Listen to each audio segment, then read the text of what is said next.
여울의 편지 2. 꿈속에서 잃어버린 지갑. 선생님, 처음으로 제가 꿈 이야기를 했던 날 기억나세요? 우리가 처음 만난 지 얼마 안 된 날이었어요. 꿈속에서 저는 지갑을 잃어버렸어요. 지갑을 잃어버리는 꿈은 좋지 않은 꿈이라는 이야기를 들었지만 그 꿈은 이상하게도 기분이 나쁘지 않았어요. 꿈속에서 제가 놀랍게도 만난 지 얼마 되지도 않은 선생님께 용감하게 다가가서 이렇게 말하는 거였어요.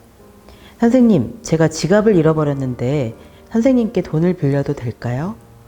선생님은 아무런 거리낌 없이 일순간의 망설임도 없이 품에서 지갑을 꺼내 저에게 돈을 빌려주셨어요. 선생님은 갚지 말라고 용돈이라고 말씀하신 것 같아요.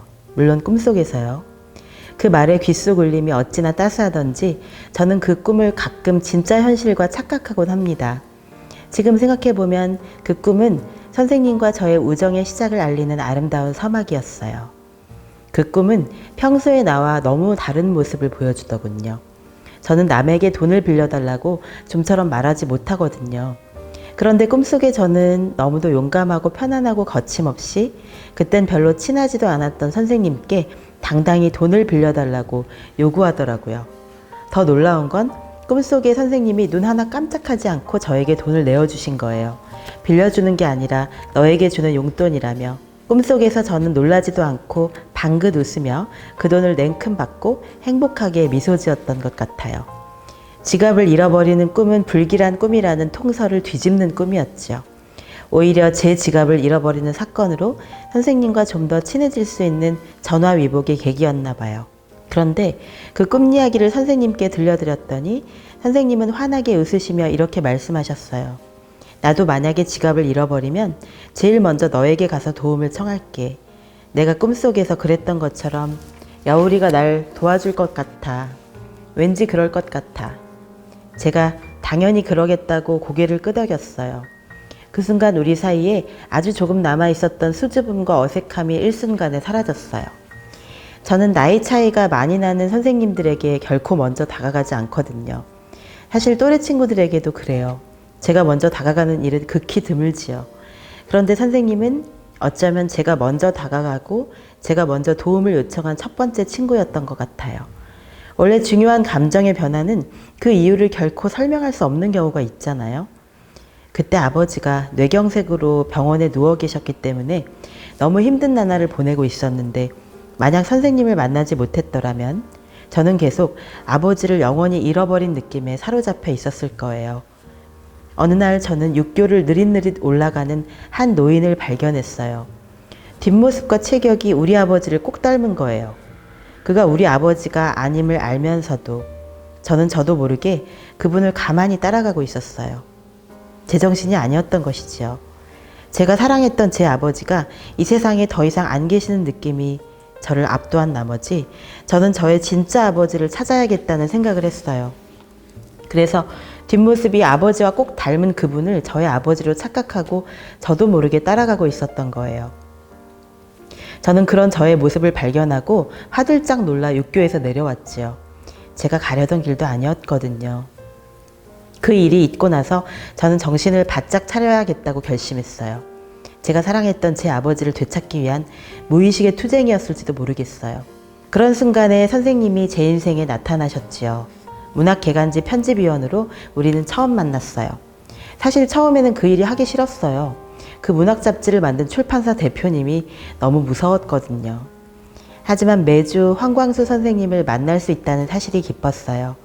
이제 막 박사과정을 마친 저는 생활고에 허덕였고 아버지의 사업 실패로 인한 빚을 제가 떠안고 있었고 아버지의 빚을 대신 갚아야 한다는 강박관념 때문에 항상 심각한 박탈감에 시달리고 있었지요. 하지만 선생님을 만나면 그 모든 부담감을 일순간에 잊어버렸어요.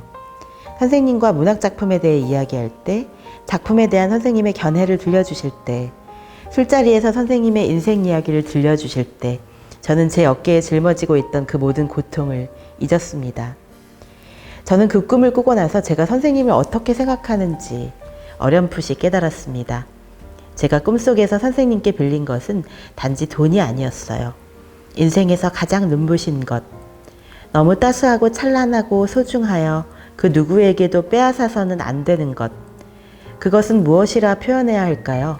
어쩌면 삶에 대한 사랑일 수도 있고 다시 제대로 살아야겠다는 의지일 수도 있겠죠.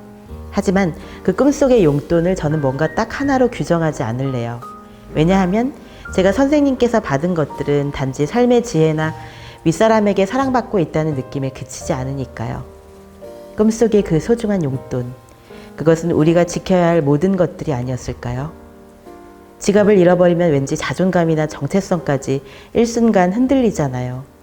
저는 꿈속에서 지갑을 잃어버린 대신 이 세상 그 무엇으로도 계산하거나 대체할 수 없는 선생님의 우정과 따스한 미소를 선물로 받았지요. 꿈에서도 알았어요. 그건 단지 돈이 아니었다는 것을. 저는 제가 가장 힘들 때 고민을 털어놓을 수 있는 사람이 선생님이라는 것을 그 꿈을 통해 알았던 거예요. 집에 돌아와서 생각해보니 꿈 이야기를 그렇게 거리낌 없이 털어놓은 사람도 선생님이 처음이었더군요.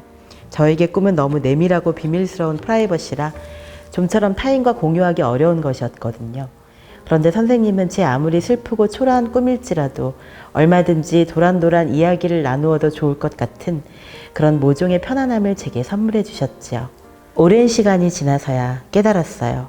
그 지갑은 우리가 앞으로도 오래오래 함께하게 될 그 무엇과도 바꿀 수 없는 우정의 상징이라는 것을. 선생님, 저에게 이제 마지막 기회를 주시면 안 될까요? 제 운명의 지갑에서 제 가장 강력한 행운의 에너지를 꺼내어 선생님께 안겨드릴 기회를 주세요. 어서 그 오랜 병상에서 일어나시기를, 우리가 함께 예전처럼 인사동의 브람스에서 플라톤 세미나를 할 수 있기를, 약수동의 어느 순대국집에서 향연을 다시 읽을 수 있기를 간절히 꿈꿉니다.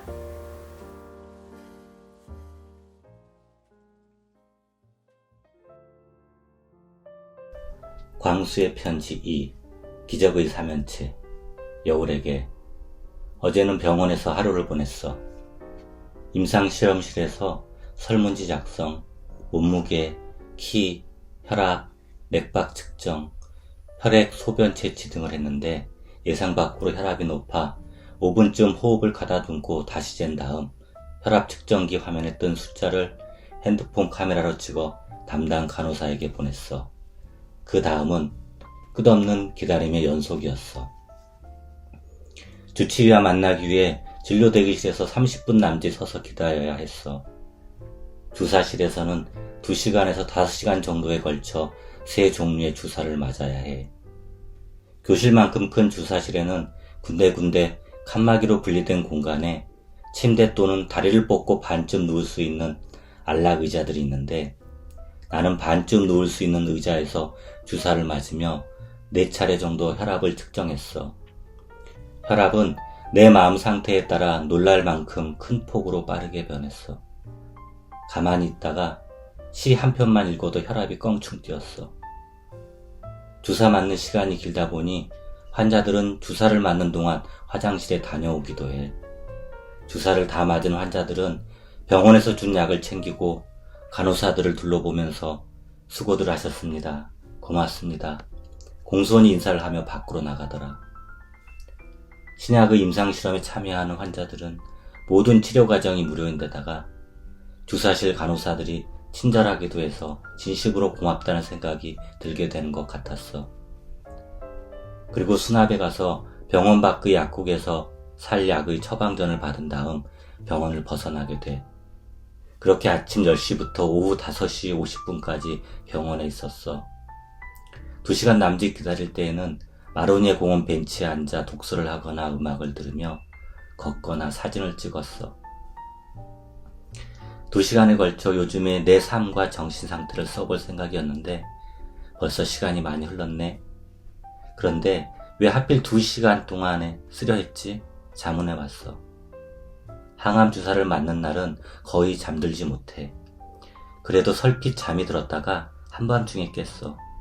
누워있는 게 질릴 만큼 뒤척거리다가 책상머리에 앉은 것은 새벽 4시. 그러니까 아침 체조를 시작하는 6시까지 2시간 동안 너에게 매일 쓸 생각이 떠올랐어. 할 이야기는 많고 머릿속은 뒤죽박죽이어서 2시간은 너무 짧다는 생각을 하면서도 눈을 감고 자동기술법으로 쓰면 가능하지 않을까 하는 생각이 들었어. 그렇지만 일단 글을 쓰기 시작하면서 자동기술법 같은 것은 까맣게 잊어버렸어. 요즘 두세 달에 한 번쯤 LA에 사는 친구와 통화를 해. 언젠가 그 친구가 내가 미국에 한번 가보고 싶다고 말하자 불쑥 넌 미국 싫어하잖아 하고 반문하더라. 그 순간 당황해서 쓸데없는 변명은 늘어났어. 아, 그건 젊을 때 얘기지. 그것도 정치적 차원에서만 그랬어. 내가 얼마나 서부극을 좋아했는데, 그리고 아메리카의 자연, 로키 산맥이나 미시시피강, 그리고 미국 문학도 좋아해. 현존 작가와 시인들의 책도 전자책으로 다운받아 읽고 있어. 하고 주저리주저리 읊어댔어. 그런 다음 금년에 출간된 네이트 마샬의 피나라는 시집에 관해 좀 과장하게 찬사를 늘어놓았어. 아무튼 영문학 전공자인 내 친구는 자기도 그 시집을 주문했다고 문자를 보내왔어. 고맙다는 말과 함께. 미국 시인 루이즈 글릭이 노벨 문학상을 받았잖아. 전자책으로 그의 전집과 대표 시집으로 보이는 충실하고 덕성스러운 밤이란 시집을 샀어. 충실하고 덕성스러운 밤이란 말은 바로 그 오빠가 밤에 책을 읽다 말고 불쑥 토해낸 거야. 이 시의 마지막 문장이야. 완전한 끝은 없어. 사실은 끝없는 끝들이 있을 뿐이야. 이 어린 소녀를 보면 시인은 만들어지는 게 아닌 것 같아. 이 시의 문장들은 아이의 것인 만큼 아주 간결하고 단순해. 그 아이는 무심히 길들여져 버릴 수밖에 없는 일상의 순간들을 사랑하는 오빠처럼 꼭 껴안고 있어. 어쩌다 떠오른 의문도 완전히 풀릴 때까지 놓아버리지 않아. 시인 기질이란 이런 게 아닐까? 그런데 난 아무런 고뇌 없이 문학과 예술의 감상자로만 존재할 수 있는 어떤 정신적 공간, 이를테면 피라미드와 유사한 기하학적 구조를 상상하며 마음속으로 기적의 사면체라는 이름을 붙이기까지 했어. 벌써 그 사면들이 무엇을 의미하는지조차 잊어버렸지만 이런 것이 중환자들이 빠져들기 쉬운 심리적 메커니즘이 아닐까 반성했어. 살아갈 날이 상대적으로 적을 수밖에 없는 사람이라면 오히려 더 치열하게 살아야 할 텐데 심신이 괴로우니 고통이 없는 시공간을 상상하게 되나 봐. 철학자나 심리학자들은 고통스러운 상황이나 심리 상태를 명징하게 해석함으로써 고통의 진원지에서 비교적 쉽게 벗어날 수 있어. 그렇지만 예술가들은 고통을 온몸으로 겪어내는 사람들이야. 이 둘 사이에는 건너기 어려운 심연이 존재하는 것 같아. 오늘은 여기서 마무리할게. 어차피 자연스러운 적절한 마무리는 불가능한 거였어.